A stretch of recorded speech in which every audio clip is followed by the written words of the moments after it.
Assalamualaikum warahmatullahi wabarakatuh. Alhamdulillah wassalatu wassalamu ala rasulillah amma ba'du. Oke teman-teman semua, masih dalam program Ngabuburit Tos Tijarah Orang-Orang Soleh.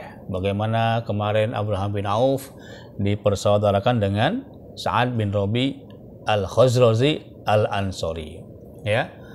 Seorang sahabat Ansor menolong, kemudian membantu, mempersiapkan tempatnya, hartanya, keperluannya untuk sahabat muhajirin dalam rangka perintah daripada Rasulullah, dipersaudarakan dengan kalimat iman. Masya Allah.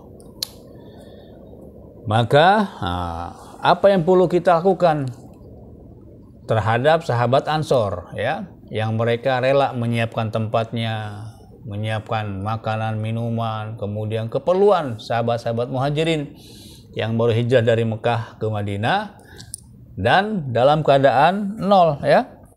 Abdurrahman bin Auf pun yang kaya raya, nah beliau sedang dalam keadaan nol, baru memulai karena tidak membawa harta, tidak membawa apa-apa dari Mekah Al-Mukarramah. Maka yang pertama adalah diriwayatkan dalam hadis Imam Muslim, ya, ayatul iman hubbul ansor wa ayatul nifaq bu'dul ansor. Tanda-tanda keimanan adalah mencintai orang Ansor, dan tanda-tanda kemunafikan membenci orang Ansor. Nah, hendaklah kita sebagai orang beriman ikut mencintai bagaimana sahabat Ansor, sahabat Nabi di Madinah, ya. Ketika kita mencintai sahabat Ansor, maka kita pun harus mengikuti bagaimana amalan mereka, bagaimana cinta mereka kepada sahabat Nabi yang lainnya, bagaimana pengorbanan sahabat-sahabat Ansor, ya. Nah, ada dua suku besar, suku Aus dan Khazraj. Nah, yang kita bahas kali ini ada Sa'ad bin Rabi al-Khazraji al-Ansori, ya. Maka apa yang dia lakukan? Nah, satu, Masya Allah, memberikan fasilitas buat sahabat muhajirin, khususnya Abdurrahman bin Auf.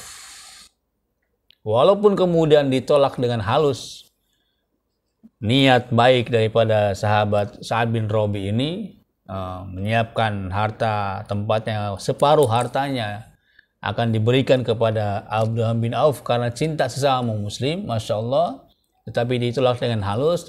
Namun sifat yang ada mereka adalah memberikan pengorbanan yang luar biasa buat sahabat Nabi dari muhajirin.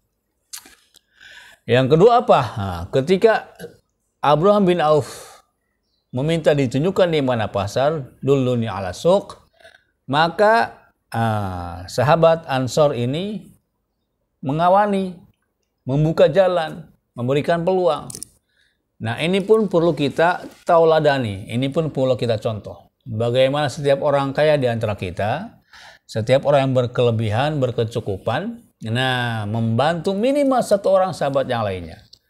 Mari kita lihat di masjid, ya kan, nah, berapa banyak orang kaya dan berapa banyak orang miskin, nah, sementara mereka dalam keadaan itu memerlukan pertolongan. Alhamdulillah ada zakat, infak, sedekah. Nah, namun seringkali hanya selesai di bulan Ramadan, Lebaran saja.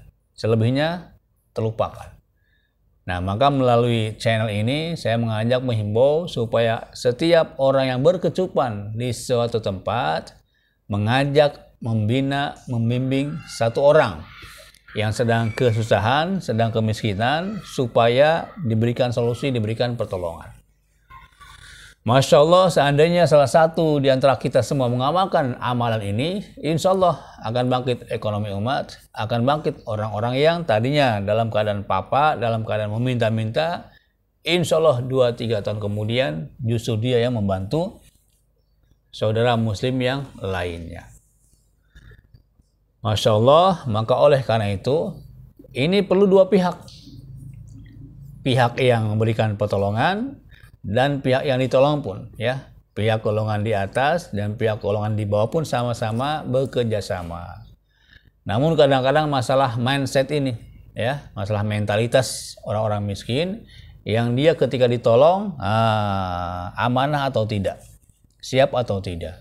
maka indikatornya adalah sholat 5 waktu berjamaah.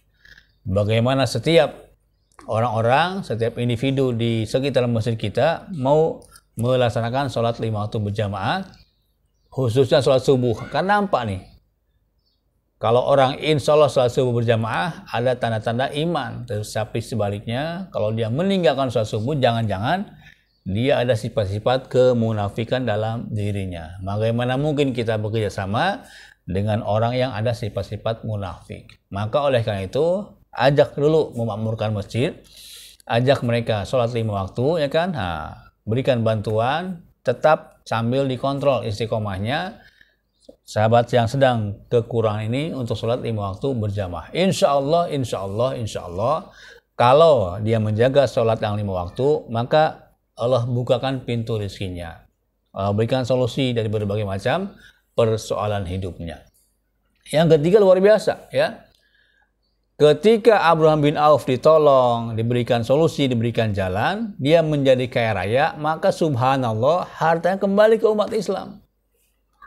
Dia berikan infak sekian ribu dinar, sekian ratus unta, sekian ratus makanan, minuman, Masya Allah. Awalnya 0, kemudian dia naik makom, dia naik level. Akhirnya apa? Profit yang didapatkan pun untuk memberdayakan umat Islam kembali. Nah, ketika salah seorang di antara kita menolong satu orang miskin, menolong satu orang duafa, menolong satu orang yang sedang fakir, terus dijaga, dipupuk, ditanam, disiram, insya Allah setahun, 2 tahun, 3 tahun, kemudian dia bangkit, berubah kehidupannya menjadi lebih berkah, menjadi lebih berlimpah. Maka ketika dia masuk, ya, nisab zakatnya, dia pun akan mengeluarkan zakat infak sedekahnya untuk siapa? Untuk umat Islam yang lain. Subhanallah, apabila ini dikerjakan dalam setiap masjid, insya Allah akan ada kemakmuran di setiap masjid kita. Masya Allah.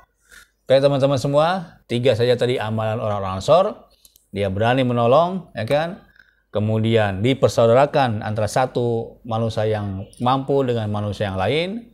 Kemudian dibimbing terus sampai selesai. Seandainya tuntas sampai mendapatkan kembali profit keuntungan daripada bimbingan ataupun transaksinya, maka itu akan kembali kepada orang-orang di sekitar umat Islam sendiri. Terima kasih. Ada baiknya dari Allah, ada kurang dari saya. Assalamualaikum warahmatullahi wabarakatuh.